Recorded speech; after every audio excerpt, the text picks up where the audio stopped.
Hello everyone, नमस्ते। म हुँ दिपा।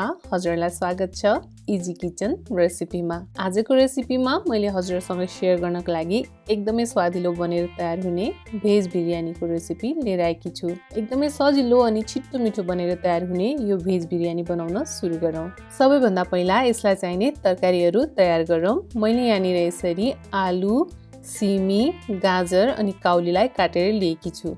हजुरले आफूलाई मनपर्ने कुनै पनि तरकारीहरू यसमा राखेर बनाउन सक्नुहुन्छ। हजुरले यसमा पनिर र सोयाबिन पनि राखेर बनाउन सक्नुहुन्छ। मैले चाहिँ यहाँनिर यो तरकारीहरू राखेँ। यो सँगसँगै मैले हरियो मटर पनि लिएकी छु, यसलाई पनि राखिदिएँ। अब यसपछि यसमा स्वादअनुसार नुन राखेँ मैले, अनि राखेँ जिराको धुलो। जिराको धुलो राखेसँगै यसमा राखेँ मैले बेसार र रातो धुलो खुर्सानी। हजुरले कतिको पिरो खानुहुन्छ त्यो अनुसार राख्नुहोला। त्यो सँगसँगै राखेँ मैले धनियाको धुलो। अब राख्दैछु अदुवा र लसुनको पेस्ट। अब भने यसमा राखेँ मैले बिरयानी मसला।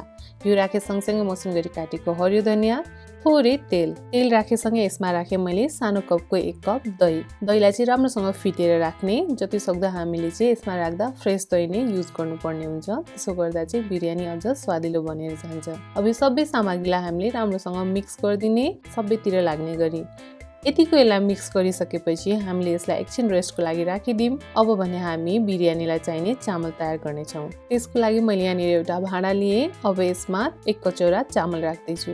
हामीले चामल लिँदाखेरि चाहिँ पुरानो चामल लिने। हजुरले जिरा मसिनो लिनुभए पनि हुन्छ, लङ ग्रेन बासमती जुन चामल युज गर्दा पनि हुन्छ। चामल चाहिँ पुरानो हुनुपर्छ र यसलाई हामीले लिँदाखेरि कुनै पनि एउटा भाँडामा नापेर लिनुपर्ने हुन्छ।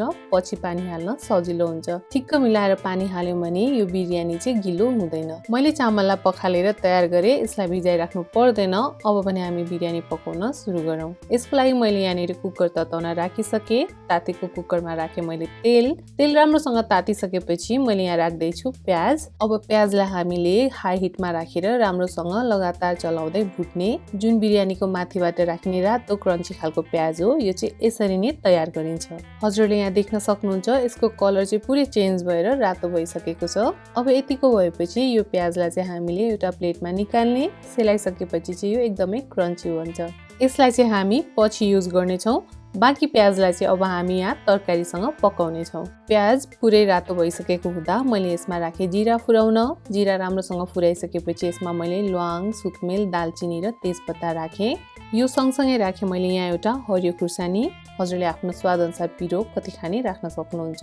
अब यसलाई 1 सेकेन्ड हामीले राम्रोसँग चलाएर भुट्ने। यतिको भुटिसकेपछि अघि हामीले म्यारिनेट गरेर राखेको तरकारी यसमा हालिदिने।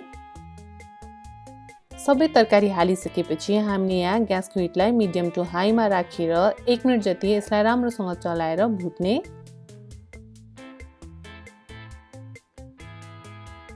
1 मिनट चाहिँ हामीले यसलाई राम्रोसँग चलाएर भुट्नुपर्छ। यहाँ 1 मिनट जति हामीले यसलाई राम्रोसँग चलाइसकेपछि अब भने यसमा 3टा मिडियम साइजको टमाटरलाई हालिदिने। टमाटर हालिसकेपछि टमाटरबाट पनि पानी निक्लिन्छ र तरकारीमा पनि पानी छ।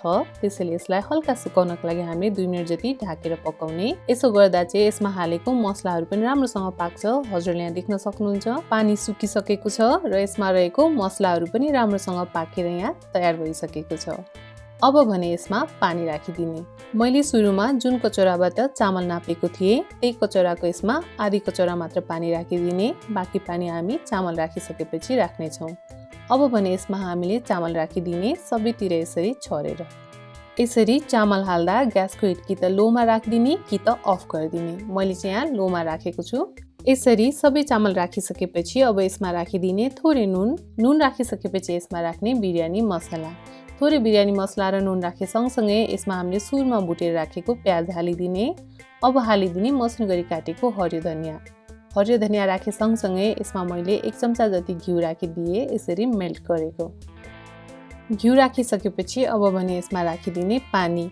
सुरुमा हामीले यो कचौराको आधी कचौरा पानी हालेको थियौँ भने अहिले मैले यसमा 1 कचौरा पानी हालिदिएँ। पानी हालिसकेपछि कुकरको बिर्को लगाइदिने। ग्यासको हिटलाई मिडियम टु हाईमा राखेर 1 सिटी लाग्न दिने। सिटी लागिसकेपछि ग्यासको हिटलाई अफ गरिदिने र यसलाई आफै सेलाउन दिने। केही बेर सेलाइसकेपछि अब हामीले यसलाई चेक गरौँ। हजुरले यहाँ देख्न सक्नुहुन्छ हेर्दै खाउँ लाग्दो हाम्रो यो भेज बिरयानी बनेर यहाँ तयार छ। हजुरले पनि यसरी नै घरमा भएको तरकारीहरूबाट स्वादिलो भेज बिरयानी बनाएर खान सक्नुहुन्छ।